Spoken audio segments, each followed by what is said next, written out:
Hey guys, back again. Shut this door. Tom here from Next Gen Physio episode 7 of our 5-minute Physio to Your Desk series. So we've looked at changing our pelvic tilt to try and create more, stability through our spine and through our back. Dave's just nodding. Yeah, it makes sense. We've looked at some lower back stretches as well. So the dead bug, remember, was when you a really good core exercise. We started here trying to change our pelvis into turn our pelvis that way. Mm-hmm. Lift one leg, the other leg, one arm, the other arm, all the while keeping this tilt. So your back's nice and flat, and then looking at progressing all the way to a full dead bug. Awesome exercise for anyone who's sitting. But Dave, the big fella, wants to get involved and throw his 2 cents in. So we're going to swap over. He's got his trusty prop. So great for anyone who's working from home. This one's a cracker. Yeah. So the extra little bit that I wanted to add to what you guys have already been exposed to is that in addition to the posture or the amount of pelvic tilt, either forward or back that you're in, is just how well are we using the core in general to support you being upright. So the most common thing that people think of when they think of sit upright or sit correctly is that lifting with the back muscles, essentially. That's what most people describe or demonstrate when I say, show me how you actually sit. They say, I pull upright and I just be up here with the shoulders back.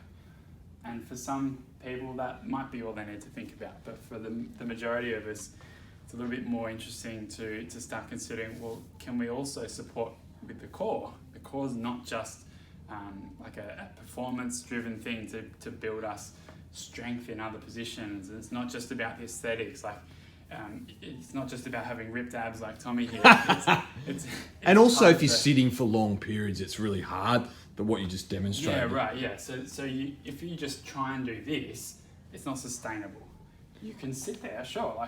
Unless you've had some huge injury, just sitting like that's not impossible, but it's very difficult and not efficient to do that all day. Especially with the amount that people are sitting there for a full work day. That's not practical. It's not good for you either. Really. It's likely to lead to some of the pain actually by trying to be too upright.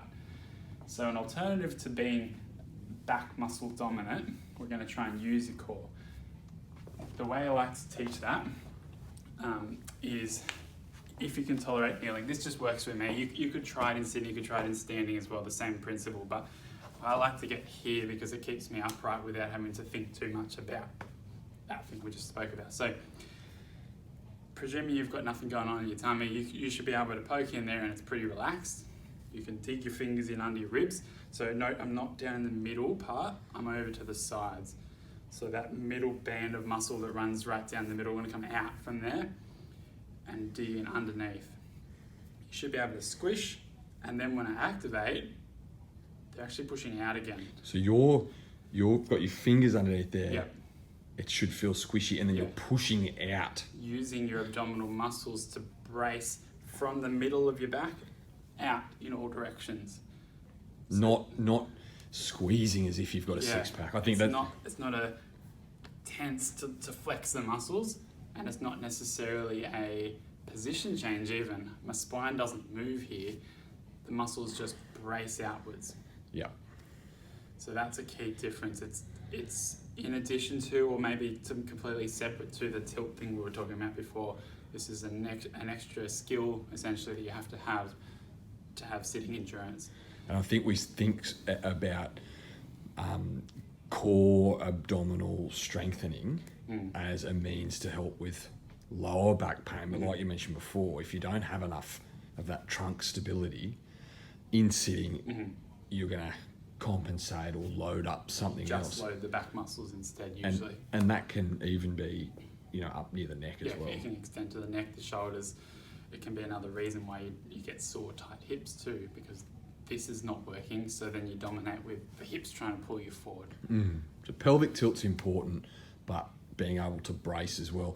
What about applying that practically? So someone's, you know, they're watching this video now, they're sitting at home, So they're at their desk. How often would you do it? Look, at first, if it's a totally new concept to you, don't just smash it out all day. You're going to get exhausted and you get muscle soreness for the rest of the week after it. But ideally, this is actually something you would eventually put in practice all day. This is the strategy that you can sustain all day. It's not sustainable just to use your back muscles, but it is sustainable to do a little bit of this, a little bit of this, a little bit of hip control, put it all together, and that's what keeps you there for the day. Yeah, and being nice. So and I'm going to stable. demonstrate just for the sake of you seeing what I'm doing away from here, but you could also engage here while sitting back on your support. So for the sake of this, I've set up pretty correctly here for me, just a slight downward angle from the hips to the knees. That helps me get into my neutral position. I'm not heavily relying here, I'm not tucking extremely back this way, it's in the middle for me. Rather than just activate my muscles here, I've gone back to that thing we learned before of push out, and that is something I can still talk over and breathe over the top of. It's not a breath hold or a tension that means I'm rigid completely. It's just providing a subtle support. So if you want to reach for something on your desk, it's not so intense that you can't just reach for it here and there. Like you said, the talk and breath test, I think with this one's Yeah, you important. have to be able to do those. Like I'm still working here now and it's sustainable. I can talk to Tommy about it.